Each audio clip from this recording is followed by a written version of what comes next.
Hello everyone, welcome to my channel. और फिर से आप लोग के लिए एक वीडियो नया लेकर के आए हैं। क्या लेकर के आए हैं? तो आज का जो हमारा टॉपिक है संघीय व्यवस्था के विशेषताएं, इसी को हम बोल सकते हैं संघवाद। संघवाद की विशेषताएं, ठीक है। संघवाद की विशेषताएं या संघीय व्यवस्था की विशेषताएं, बात एक ही है। चलिए इसको आज हम लोग पूरा डिटेल से करने वाले हैं और देखते हैं आज इसकी विशेषताओं को कितने अच्छी तरीके से हम लोग समझ पाते हैं। तो चलिए स्टार्ट करते हैं वीडियो को देर ना करते हुए। तो संघीय व्यवस्था की जो कुछ विशेषताएं हैं वो इस प्रकार से हैं। जो पहला पॉइंट है वो है यहाँ सरकार के दो या दो से अधिक स्तरों वाली होती है। मैंने पहले ही आपको बता दिया है, फिर भी आपकी सुविधा के लिए चलिए फिर से आपको बता देते हैं। मैंने क्या कहा कि जो संघवाद है, संघवाद, तो संघवाद कहते किसे हैं? सबसे पहले ये समझिए संघवाद किसे कहते हैं। तो मान लीजिए कोई देश है, ठीक है। अरे कोई क्यों, भारत ही मान लो ना, भारत, हम भारत देश की बात करें, ठीक है। तो अगर हम भारत की बात करें, ठीक है, अगर हम भारत की बात करें तो अगर कोई देश है और उसमें जो सरकार है, ठीक है, अगर किसी देश में सरकार दो या दो से अधिक हो, सरकार कितना, दो या दो से अधिक हो, दो या दो से अधिक हो, लेकिन दो या दो से क्या अधिक हो, दो या दो से अधिक स्तर वाली सरकार हो, ठीक है। मतलब एक कोई देश है और इसमें अगर सरकार का स्तर, अगर सरकार का स्तर बस दो ही पॉइंट, मान लीजिए कोई देश है, एक ही पॉइंट से किसी भी देश में अगर सरकार का स्तर दो या दो से अधिक, हम यहाँ प्लस चिन्ह दे दिए सुविधा के लिए, तो दो या दो से अधिक हो, अगर किसी देश में सरकार का स्तर दो या दो से अधिक होती है तो उसे हम संघवाद कहते हैं, ठीक है। अब इसी को हम लोग बिठा के लिखते हैं कि जब किसी देश में, जब किसी देश में सरकार का जो स्तर है वो दो या दो से अधिक होती है तो उसे हम संघवाद कहते हैं। फिर अब स्तर वाली सरकार क्या होती है? सर, स्तर वाली जो सरकार है, इसका कहने का मतलब ये है, देखिए स्तर वाली सरकार, स्तर वाली सरकार, स्तर, स्तरीय सरकार क्या होता है? तो स्तर वाली सरकार का मतलब हो गया कि उस देश में एक केंद्र सरकार तो होगा ही होगा, इसके अलावा एक राज्य सरकार भी होगा। राज्य या तो क्षेत्रीय सरकार होगा, दोनों में से कोई एक जरूर होगा। ये हो गया सरकार का स्तर। मतलब सबसे पावरफुल हो गया आपका केंद्रीय सरकार, इसके नीचे में आपका आएगा राज्य सरकार, ठीक है। तो आपने क्या देखा, सरकार का स्तर कम से कम कितना होना चाहिए, दो, दो से अधिक रहेगा तो चलेगा। जैसे भारत में तीन स्तर की सरकार है, एक केंद्र सरकार है, दूसरा राज्य सरकार है, तीसरा है आपका क्षेत्रीय सरकार। तो यहाँ तीन स्तर की सरकार, तो मैंने क्या, दो या दो से अधिक, तो कम से कम तो दो जरूर होगा। अगर कोई देश संघवाद है इसका मतलब वहां केंद्र सरकार है और राज्य सरकार है, ठीक है। चूंकि स्तर का मतलब क्या होता है कि एक के ऊपर एक, मान लीजिए आपका अगर कोई राज्य सरकार है तो राज्य सरकार के ऊपर भी एक सरकार होता है केंद्र सरकार, इससे ऊपर, ठीक है। तो ये हो गया आपका सरकार का स्तर। इसको हम डिटेल से वीडियो एक बना के डाले हैं, आप वहां जाके पहले देखिए कि संघवाद क्या है, तो आपको अच्छी तरह से समझ में आ जाएगा। अगर यहाँ पे हम नहीं समझा पाए तो वहां पे जाके देख लीजिए। चलिए दूसरा पॉइंट को क्लियर करते हैं। अलग अलग स्तर की सरकारें एक ही नागरिक समूह पर शासन करती है, पर कानून बनाने, टैक्स वसूलने, प्रशासन पर का उनका अपना अपना अधिकार क्षेत्र होता है। बात बिल्कुल सही है। कहने का मतलब ये है कि अलग अलग स्तर की जो सरकार होती है, मतलब केंद्र सरकार, राज्य सरकार, क्षेत्रीय सरकार, कोई भी सरकार हो, अलग अलग स्तर की जो सरकार होती है एक ही नागरिक समूह पर शासन करती है। एक ही नागरिक कहने का मतलब हुआ कि मान लीजिए इसको हम एक एक पेज ले लिए, जैसे भारत देश हो गया। तो सबसे पहले मान लीजिए हम भारत के निवासी हैं, चाहे हम झारखंड से बिलोंग करें, चाहे बिहार से बिलोंग करें, उड़ीसा से बिलोंग करें, मध्य प्रदेश से बिलोंग करें, महाराष्ट्र से बिलोंग करें, कहीं से बिलोंग करें, उससे कोई दिक्कत नहीं। लेकिन क्या आपको पता है, आप किसी भी स्टेट से क्यों ना हो, राजस्थान से हो, मध्य प्रदेश से हो, महाराष्ट्र से हो, है ना, गुजरात से हो, झारखंड से हो, ठीक है, बिहार से हो, किसी भी स्टेट से हो मान लेते हैं, ठीक है। तो क्या आप यार ये बताइए, क्या आपको 2 नागरिकता मिला है? एक कि भैया आप गुजराती हैं, उसके बाद भारतीय हैं। 2 नागरिकता मिला है क्या? राज्य सरकार से अलग नागरिकता, केंद्र सरकार से अलग नागरिकता, ऐसा कुछ नहीं है। नागरिक का अधिकार आपको एक ही है। नागरिकता आप एक हैं, वो क्या है कि हम भारतीय हैं, यही हमारी नागरिकता है, एक की नागरिकता है। तो भारत में जितने सारे लोग हैं सब भारतीय हैं और भारतीय लोगों पर ही तो शासन करता है, चाहे केंद्र सरकार हो, चाहे राज्य सरकार हो, दोनों लोग, है ना? चाहे वो केंद्र सरकार हो, चाहे वो राज्य सरकार हो। पर ये दोनों सरकार, चाहे वो स्थानीय सरकार हो, ये तीनों स्तर की सरकार जो शासन करती है, वो किस नागरिक पर करती है? तो भैया भारतीय पर, ठीक है? किस पर? भारतीय पर। वो भारतीय व्यक्ति होगा। ऐसा नहीं कि भारत का नागरिकता अलग है और झारखंड का या बिहार का या उड़ीसा का अलग है, ऐसा नहीं है। इसीलिए हम कह सकते हैं कि अलग-अलग स्तर की सरकारें एक ही नागरिक समूह पर शासन करती है। अलग-अलग नागरिक समूह पर शासन नहीं करती है। नागरिक एक ही होता है, वो भारतीय होता है। पर कानून बनाने, टैक्स वसूलने और प्रशासन का उनका अपना-अपना अधिकार क्षेत्र होता है। ये बात सही बोला। मतलब अगर मान लीजिए हम कह सकते हैं कि अगर आप बिलॉन्ग करते हैं बिहार से मान लीजिए, झारखंड से, उड़ीसा से, कहीं से भी, गुजरात से, तो देखिएगा कि यहाँ पर जो सरकार जो है, यहाँ का जो सरकार है, ठीक है? इसका कानून बनाने, टैक्स वसूलने, ठीक है? प्रशासन पर उसका अपना-अपना अधिकार क्षेत्र है। आप झारखंड का सरकार बिहार में जाके अपना कोई नियम कानून बनावे, ये रूल नहीं है, इसका कोई अधिकार नहीं है। मतलब अगर आप गुजरात का मुख्यमंत्री हैं, तो गुजरात पर ही शासन कर सकते हैं। गुजरात में कानून बनाइए और गुजरात में क्या कीजिए, टैक्स लीजिए और गुजरात में ही क्या कीजिए, प्रशासन पर हुक्म चलाइए, पुलिस लोगों को हुक्म दीजिए, जो बोलिएगा वो सब सुनेगा। लेकिन अगर आप गुजरात के मुख्यमंत्री हैं और बिहार चले जाएँगे और बिहार में कहेंगे, पुलिस को ऑर्डर देंगे कोई भी काम करने के लिए, तो आपका काम नहीं सुनेगी। क्यों? चूँकि यहाँ बिहार मुख्यमंत्री का अधिकार है, आपका अधिकार नहीं है। इसीलिए इस बात को लिखा गया है कि अलग-अलग स्तर की सरकार जो होता है, नागरिक एक ही होता है, नागरिक समूह एक ही होगा कि भारतीय होगा, ठीक है? वो आप बांग्लादेश या जापान या नेपाल, भूटान का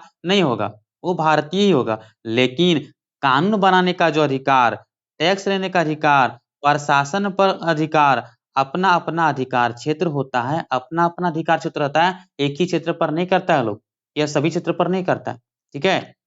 आई होप आपको समझ में आ ही गया होगा। तो चलिए देर ना करते हुए आगे की ओर बढ़ते हैं। आइए पॉइंट नंबर 3 को क्लियर करते हैं। विभिन्न स्तरों की सरकारों के अधिकार क्षेत्र संविधान में स्पष्ट रूप से वर्णित है, मतलब उसमें स्पष्ट रूप से लिखा गया है। इसीलिए संविधान सरकार के हर स्तर के अस्तित्व और प्राधिकार की गारंटी और सुरक्षा देता है। कहने का मतलब ये है कि विभिन्न स्तर की सरकार, केंद्र स्तर की सरकार, राज्य स्तर की सरकार, क्षेत्रीय स्तर की सरकार, ठीक है? विभिन्न का मतलब यहाँ जहाँ भारत में तो 3 ही स्तर की सरकार है। तो ये तीनों स्तर की जो सरकार का जो अधिकार है, इसका संविधान में वर्णित है कि क्या-क्या अधिकार आपको मिला है। चलिए और डिटेल से समझ लेते हैं। मान लीजिए हम बात करें राज्य सरकार का, केंद्र सरकार का, शॉर्ट में लिख लें, राज्य सरकार, केंद्र सरकार और क्षेत्रीय सरकार, स्थानीय सरकार, 3 स्तर की सरकार ले लिए। तो जो राज्य स्तर की सरकार है, जो केंद्र स्तर की सरकार है, तो सबसे पावरफुल होता है, ठीक है? केंद्र स्तर की सरकार है, केंद्र स्तर की सरकार जो है, इसको अपना अधिकार मिल गया कि भैया जो जैसे कि हमारे संविधान में ना 3 सूची है। एक है संघ सूची, राज्य सूची और तीसरा है समवर्ती सूची, जो कि हम अगले वीडियो में आपको बताएँगे। समवर्ती सूची, तो सूची हो गया आपका 3, ठीक है? 3 सूची हो गया, संघ सूची, राज्य सूची और समवर्ती सूची, ठीक है? अब सूची क्या है? तो कुछ नहीं, संविधान का जो बुक होता है, संविधान का जो बुक है, उसमें एक लिस्ट बना है, लिस्ट, ठीक है, एक लिस्ट बना दिया कि भैया इस पेज के लिस्ट में जो जो विषय लिखा है उस पर केंद्र सरकार बनाएगा, है ना। उसी प्रकार से दूसरा लिस्ट में जो है राज्य सरकार बनाएगा, ठीक है। लेकिन यहाँ क्षेत्रीय सरकार का जिक्र नहीं किया गया, मतलब क्षेत्रीय सरकार को कानून बनाने का अधिकार नहीं है। तो केंद्र की हम बात करें तो केंद्र में क्या हो गया कि केंद्र में कि भैया शिक्षा पर अगर कोई कानून बनाना तो दोनों मिलके बनाएगा, ठीक है, दोनों मिलके दे दिया। लेकिन अगर यदि सुरक्षा पर कोई कानून बनाना है, देश की सुरक्षा के लिए, है ना, या पैसा बदलना है ना, फाइनेंस से लेकर के, तो केंद्र सरकार का काम है। केंद्र सरकार इस पर कानून बना सकती है, राज्य सरकार नहीं बना सकती। यही हो गया अधिकार क्षेत्र, ठीक है। तो सभी सरकार के जो अधिकार क्षेत्र होते हैं, ये कहाँ पर वर्णित है? संविधान में लिखा गया है कि किस सरकार को किस विषय पर कानून बनाने का अधिकार है। अगर हम बात करें, मान लीजिए हमें कानून बनाना है, एक एग्जाम्पल ले लेते हैं, सुरक्षा पर, सुरक्षा एक विषय हो गया, इस पर कानून बनाना था। इस पर कानून कौन बना सकता है? केंद्र सरकार। ये कहाँ लिखा है? संविधान में लिखा है, संविधान में लिखा है। अगर मान लीजिए हमें थाना पुलिस, जमीन जमीन इस पर कोई कानून बनाना है, तो सभी राज्य का अलग-अलग जमीन का कानून होगा, ठीक है। सभी राज्य में अलग-अलग राज्य में अलग-अलग कानून होंगे जमीन के, ठीक है। झारखंड का अलग होगा, मतलब बिहार का अलग होगा, उड़ीसा का अलग होगा, मध्य प्रदेश का अलग होगा, सबका अलग होगा। तो इस पर कानून कौन बनाते हैं? राज्य सरकार बनाते हैं। अगर जमीन पर कानून बनाना आता है, कौन बनाएंगे? राज्य सरकार बनाते हैं।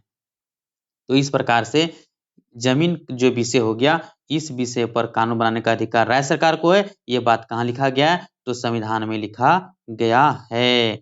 कहाँ लिखा गया है? संविधान में लिखा गया है, ठीक है। किस सूची में? तो भी बताएंगे आपको, टेंशन मत लीजिए। संघ सूची, राज्य सूची, स्मृति सूची क्या होता है, ये आपको अगली वीडियो में तो बहुत ही अच्छे तरीके से बताएंगे, टेंशन मत लीजिए। आइए पॉइंट नंबर 4, संविधान के मौलिक प्रावधानों को किसी एक स्तर की सरकार अकेले नहीं बदल सकती है। ऐसे बदलाव दोनों स्तर की सरकारों को सहमति से ही हो सकती है। मतलब बात यहाँ ये समझाना चाह रहा है, अच्छा ये ले लेते हैं, ये कहना चाह रहा है कि संविधान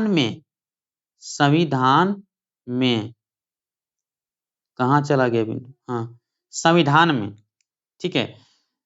मान लीजिए हमें कोई चीज को बदलाव करना है, जैसे कि धारा 370 बदला, ठीक है। 370 बदला कि नहीं बदला? ठीक है। धारा 370 अगर बदला तो इसमें ये नहीं कि केंद्र सरकार अकेले कर लिया, इसमें राज्य सरकार का भी हाथ है, दोनों मिलके ही किया होगा, ठीक है। या और भी हम मुद्दा ले लेते हैं, मान लीजिए अगर हम बात करें कोई नियम बनाना कि जंगल पर या विवाह पर नियम बनाना है, चलो अच्छा एग्जाम्पल मिल गया, विवाह पर एक नियम बनाना है कि जो विवाह का जो एज है इसको बढ़ा दिया जाए, 18 से 21 कर दिया जाए लड़कियों के लिए, मान लीजिए सपोज एग्जाम्पल ले लिए हैं। तो ये जो रूल बनेगा, ये केंद्र सरकार और राज्य सरकार दोनों मिल करके इसको क्या करेंगे? संविधान में अगर कोई लिखा हुआ है तो उसको संशोधन करेंगे, दोनों मिलके, अकेले एक सरकार नहीं कर सकता है। इस बात को ये बताया है। तो चलिए आगे की ओर बढ़ते हैं, ये मैंने कंप्लीट करा दिया, ठीक है। पॉइंट नंबर 5, अदालतों को संविधान और विभिन्न स्तर की सरकारों के अधिकारों की व्याख्या करने का अधिकार है, ठीक है। कहने का मतलब ये हुआ कि अदालत मतलब हाई कोर्ट, सुप्रीम कोर्ट जो होते हैं, ठीक है, ये हो गया अदालत। अब अदालत में क्या होते हैं? न्यायाधीश होते कि नहीं होते? एकदम होते हैं। न्यायाधीश होते हैं, मतलब जिसको हम लोग जज कहते हैं।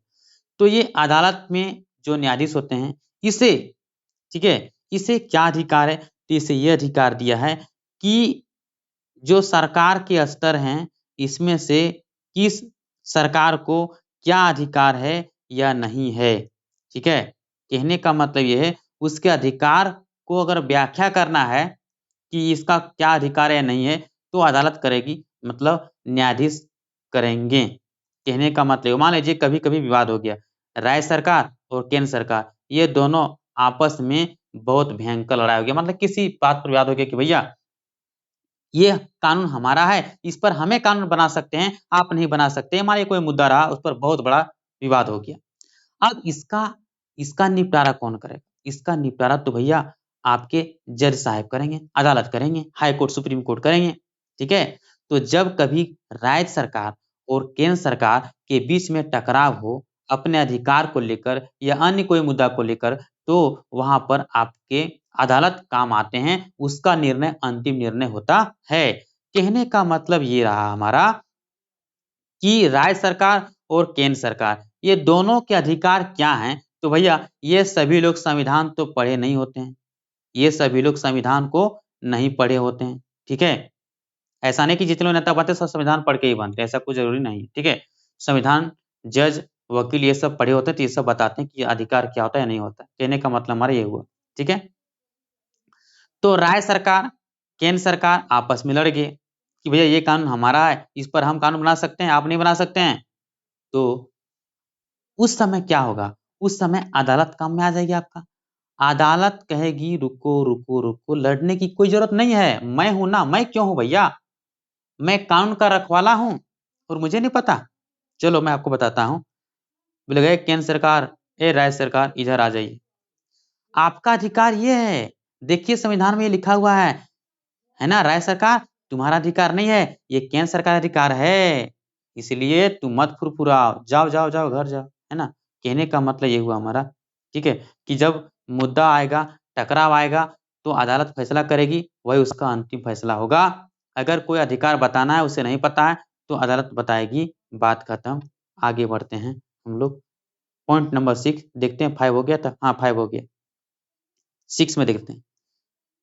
पॉइंट नंबर 6 वित्तीय स्वायत्तता निश्चित करने के लिए विभिन्न स्तर की सरकारों के लिए राजस्व के लिए अलग-अलग स्रोत निर्धारित हैं। कहने का मतलब ये हुआ, वित्तीय का मतलब रुपया। आखिर भैया देश को चलाना है तो क्या पैसे की आवश्यकता है कि नहीं है? रुपया पैसा से हो गया, वित्तीय का मतलब रुपया पैसा, ठीक है? रुपया पैसा, रुपया पैसा। तो ये रुपया आखिर कहाँ से आएगा? हमें अगर चलाना है तो ये पैसा कहाँ से आएगा? तो अलग-अलग स्तर की सरकार हैं। केंद्र सरकार, राज्य सरकार, क्षेत्रीय सरकार। ये तीनों स्तर की सरकार को अगर चलाना है अपने-अपने क्षेत्र में, तो भैया सभी को पैसे की ज़रूरत पड़ेगी, लेकिन पैसा आएगा कहाँ से?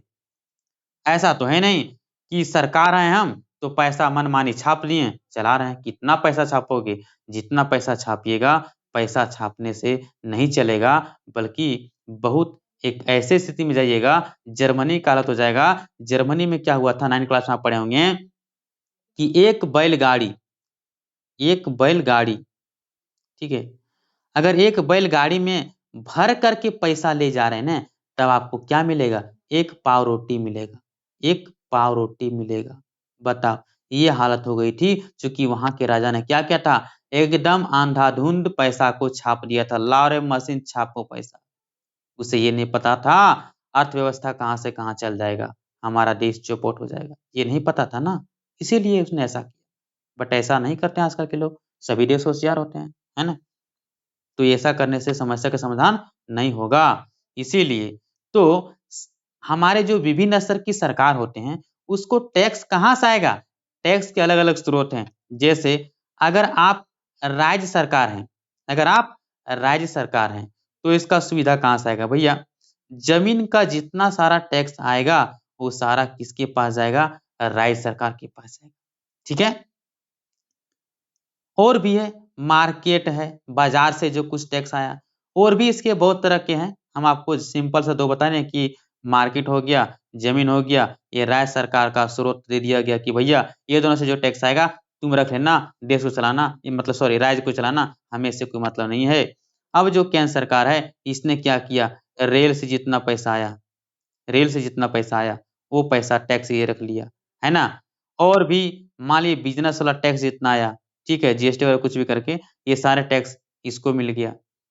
तो कहने का मतलब इस राजस्व का स्रोत कहाँ से आएगा, इसका भी बँटवारा किया गया ताकि उसे दिक्कत ना हो चलाने में, ठीक है?